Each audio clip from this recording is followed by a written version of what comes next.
Você é o primeiro filho que já existiu. Não existe manual para isso. Não existe ninguém que veio antes de você que possa dizer como se faz. Seu pai saiu de um jardim que você nunca vai ver. Sua mãe ainda acorda às vezes chamando por um lugar que não existe mais. Você nasceu do lado de fora, na terra seca, e desde o começo a sua tarefa foi simples e impossível ao mesmo tempo. Fazer crescer o que não quer crescer. Arrancar alimento de um solo que Deus disse que resistiria a você. Você planta, você rega, você espera. Você faz isso desde antes de conseguir nomear o que está fazendo. Você é o primeiro homem que trabalha, e Abel não. Isso não é uma acusação, é apenas o que é. Abel caminha atrás dos animais, e os animais seguem, e há uma facilidade nisso que você observou desde criança sem conseguir nomear o que sentia ao observar. Não é inveja. Você não tem palavra para isso ainda. É mais parecido com uma pergunta que você nunca consegue terminar de formular. Uma pergunta sobre por que algumas coisas exigem tudo de você e outras parecem simplesmente acontecer para algumas pessoas sem exigir nada. Abel não é seu inimigo. Abel é seu irmão. Você gosta de Abel. Isso é o que ninguém vai entender depois. Você gosta dele. Você cresceu ao lado dele. Você conhece o som dos passos dele de longe. Você já carregou ele nas costas quando era pequeno e o chão estava quente demais para os pés descalços dele. Abel ri de um jeito específico quando algo o surpreende, com a cabeça levemente para trás e os olhos fechando um pouco, e você conhece esse riso de cor. Você vai continuar conhecendo esse riso pelo resto da sua vida, porque algumas coisas, uma vez guardadas, não conseguem mais sair. Mas isso acontece depois. Antes, tem a oferta.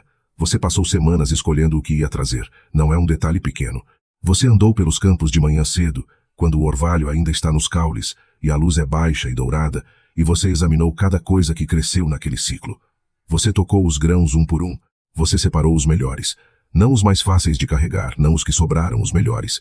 O trigo mais pesado, o primeiro fruto da temporada, as espigas que cresceram no centro do campo onde a terra é mais escura e o sol bate mais horas.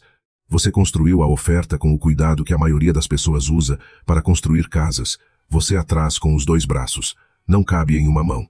Abel traz um cordeiro. Você observa quando o fogo de Deus desce. Você sabe o que está vendo antes de entender completamente. O fogo aceita a oferta de Abel. A fumaça do cordeiro sobe reta, vertical, como se fosse chamada para cima. A fumaça dos seus grãos se dispersa. Ela simplesmente se dispersa lateralmente como qualquer fumaça dispersa em qualquer dia com vento, sem direção, sem destino. Você fica olhando por um tempo que você nunca vai conseguir medir.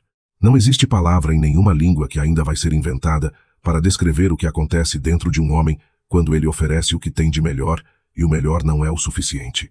Você tentou encontrar essa palavra nos anos que vieram depois, caminhando pela terra que Deus colocou sob seus pés como punição adicional, e você nunca encontrou. A palavra não existe porque a maioria das pessoas não sobrevive tempo suficiente ao sentimento para precisar nomeá-lo. Abel não está gozando da situação. Você olha para o rosto do seu irmão, e Abel está com os olhos fechados e as mãos abertas, e há algo em sua postura que parece genuíno. Parece que ele de fato não entende por que a diferença existe. Parece que ele também está surpreso.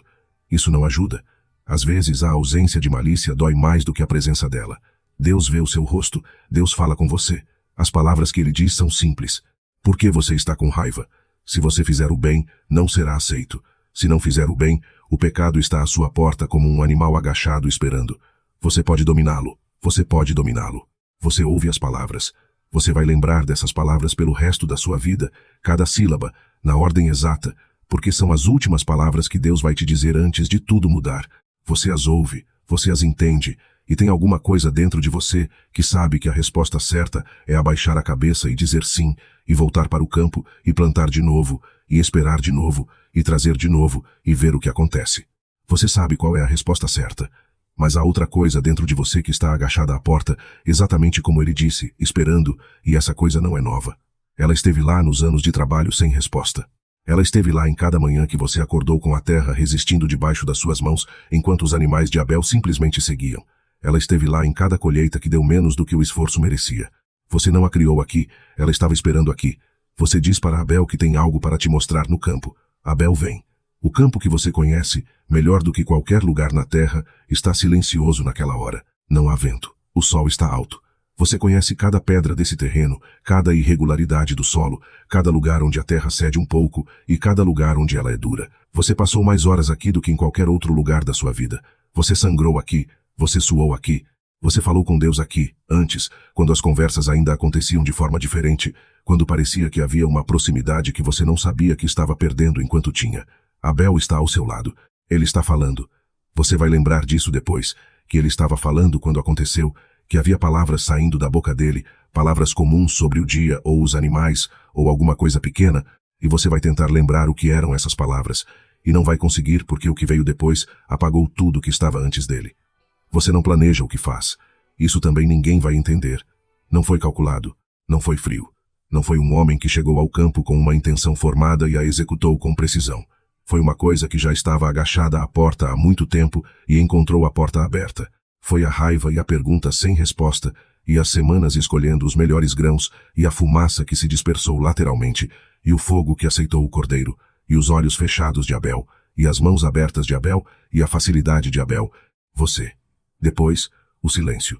O silêncio que vem é diferente de todos os silêncios que você já conheceu. Você cresceu em um mundo onde havia apenas 4 vozes humanas, e agora há 3. Você sente a subtração antes de entendê-la. É como quando você era criança e a luz mudava no fim da tarde de uma forma específica, que significava que um dia havia terminado. Uma mudança de qualidade no mundo. Algo que o corpo reconhece antes da mente. Você fica parado no campo por um tempo. Depois você caminha. Deus chama você. Onde está Abel, seu irmão? Você diz que não sabe. Você diz, sou guarda do meu irmão? Você vai repetir essa pergunta pelo resto da vida sem conseguir parar de ouvi-la. Não a pergunta de Deus, a sua. Sou guarda do meu irmão. Você a disse como defesa, como distância, como uma parede entre você e o que estava no campo. Mas a pergunta não funciona como parede. Ela funciona como espelho. E o que você vê no espelho é um homem que passou a vida inteira sendo exatamente isso. O guarda do seu irmão. O mais velho que carregou nas costas quando o chão estava quente. O que conhece o riso de cor. O que escolheu os melhores grãos. O que construiu a oferta com 2 braços porque não cabia em um. Sou guarda do meu irmão. Sim, você era.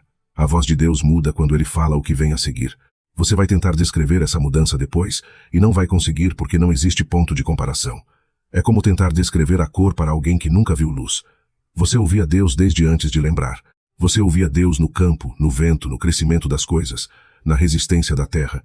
Essa voz era familiar como a voz do seu pai, como o som dos passos da sua mãe. Você a conhecia de um jeito que vai muito além de reconhecer. A voz que fala agora é a mesma voz, mas é como ouvir sua própria casa em chamas.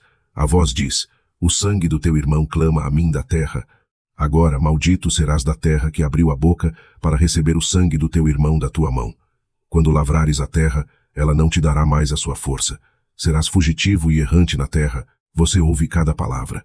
A terra que não vai mais dar a sua força é a única coisa que você sempre soube fazer. Você não pastoreia. Você não caça. Você planta. Você cultiva. Você espera. Você colhe. Esse era o seu lado da divisão. Esse era o trabalho que os seus braços aprenderam, que os seus joelhos conhecem da posição de se ajoelhar para examinar o solo, que as suas mãos guardam na forma como se fecham em torno de um caule. E agora a terra vai resistir a você para sempre. Você vai ser exatamente o que fez ao seu irmão, fugitivo. Você diz para Deus que o castigo é grande demais para suportar. Não é um pedido de perdão. Você precisa entender isso sobre si mesmo naquele momento, porque vai importar depois. Não é arrependimento no sentido de querer desfazer. É algo mais simples e mais honesto do que isso. É um homem olhando para o peso que foi colocado sobre ele e dizendo em voz alta que o peso é pesado. Qualquer um que me encontrar me matará. Deus coloca uma marca em você. Você vai passar o resto da vida tentando entender essa marca. Não é punição adicional, é proteção. Deus diz que qualquer um que matar Caim sofrerá 7 vezes mais a vingança. Você vai caminhar pelo mundo com essa marca, e as pessoas vão ver a marca antes de ver você e vão se afastar, não por medo de você, por medo do que acontece com quem te toca. Você vai estar mais protegido do que qualquer outro homem vivo e completamente sozinho. A proteção e o isolamento são a mesma coisa. Você vai levar anos para entender que isso é o julgamento mais preciso que já existiu, mais preciso do que a morte, mais preciso do que qualquer coisa que você poderia ter pedido no campo que você conhece melhor do que qualquer lugar na terra. A morte seria um fim. Isso é uma continuação de tudo que você causou, na sua pele, nos seus passos, no olhar de cada pessoa que vai se afastar quando você se aproximar. Você vai se lembrar de Abel toda vez que alguém se afastar. Naquela noite você caminha para leste do Éden. Você não olha para trás, não porque seja forte, porque você sabe que não há nada para ver.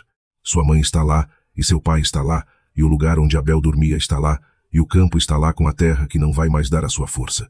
Tudo o que você conhece está exatamente onde sempre esteve. A distância não vai mudar nenhuma dessas coisas. Elas vão estar lá quando você fechar os olhos hoje à noite, e amanhã à noite, e em todas as noites que vierem depois. Você caminha. O solo debaixo dos seus pés é diferente do solo do campo. Você sente isso nas solas, na forma como ele cede ou resiste, na textura que os seus pés aprenderam a ler ao longo de anos. Este solo você não conhece. Você não sabe onde a terra é mais escura. Você não sabe onde o sol bate mais horas. Você vai ter que aprender de novo, e desta vez a terra vai resistir mais do que resistia antes, porque Deus disse que vai, e Deus é a única palavra que você sempre soube que era verdade. O céu está claro. Você conhece essas estrelas. Você as conhecia antes de saber o nome delas. Você as conhecia do campo, da posição de trabalho noturno quando a colheita não podia esperar. Elas são as mesmas estrelas. Você é que é diferente. Você para uma vez e coloca a mão na terra, não para plantar, não para examinar. Você coloca a mão na terra como coloca a mão no ombro de alguém que está indo embora e você sabe que não vai ver de novo.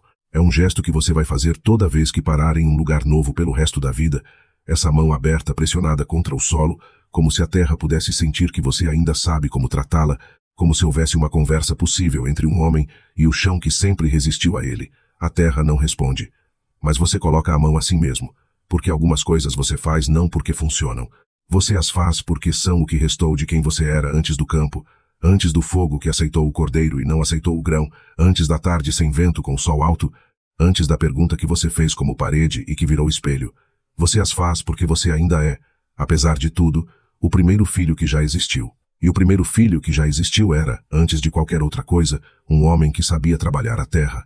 Em algum lugar nesta noite, outro filho mais velho está olhando para um irmão mais novo que parece ter recebido o que ele não recebeu. Ele não sabe ainda o que vai fazer com isso. Ele está no momento exato antes da escolha, no lugar onde a coisa ainda está agachada à porta e a porta ainda está fechada. Ele está olhando para as mesmas mãos que trabalharam, que construíram, que trouxeram o melhor que tinha com os 2 braços porque não cabia em um. Ele ainda não sabe que o peso que ele sente não é o destino, é o aviso. Você recebeu o aviso também. A diferença entre você e ele é que ele ainda está antes, e antes, por menor que pareça, ainda é tempo.